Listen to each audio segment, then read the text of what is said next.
But I gotta ask you just before I let you go. What are the rumors going around on the internet? Is that Compound Media? Because Anthony's planning to move to wherever the fuck, I don't know, Mhm. Fire Island, somewhere nice like that. He's planning to leave New York to go there, and there's all this talk about behind the scenes rumors that Compound Media is not in the strongest position, and that like they're spending all this money, and that the income and the coverages aren't evening out.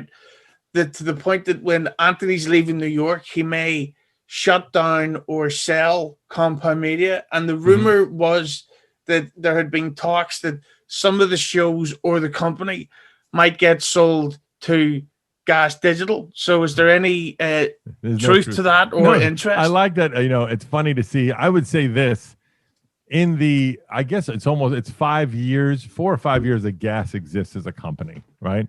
But I really look at it the first year and a half, 2 years, we were doing it from this room. This is my second bedroom. And I didn't consider us a real company till we moved into the studios. That's when it was like we took, okay, this is serious now. We're putting money into this. This is serious. That's when I look at the company starting, and I think that'll be 3 years in May, right? That's when we exist technically 3 years. I read all the, especially when there was the Legion Reddit, which doesn't exist anymore, or the anything that I get tagged in or whatever. 97% of the time, we'll say, because always once in a while there's going to be a time when people are true. No one's ever right about anything that they talk about in terms of how much people get made, how much you make, what they're worth, the reason why someone didn't do a show one week, the reason why someone said something on the air.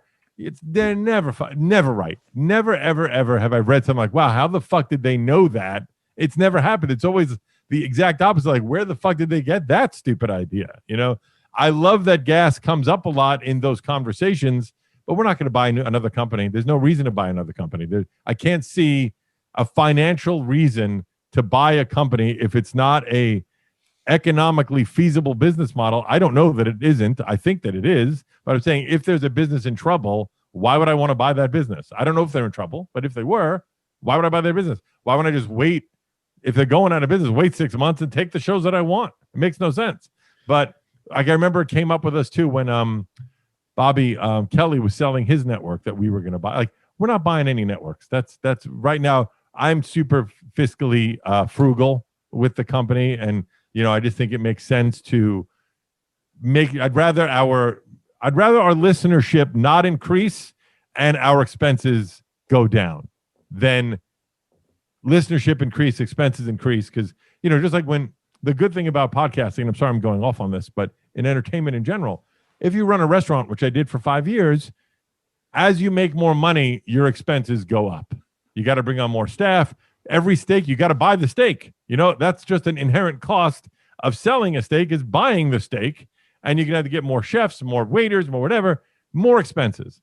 With a podcast network, if our listenership goes up or our expenses go down, that's just pure profit because you don't have to bring on anybody else. It's just if you go from 1,000 listeners to 100,000 listeners, it doesn't cost you any more to produce that show.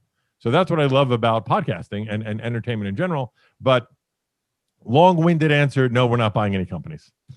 And for anyone listening interested, mine and Ralph's show about yogurts will be Compound and Gas Digital. We'll switch per episode each week.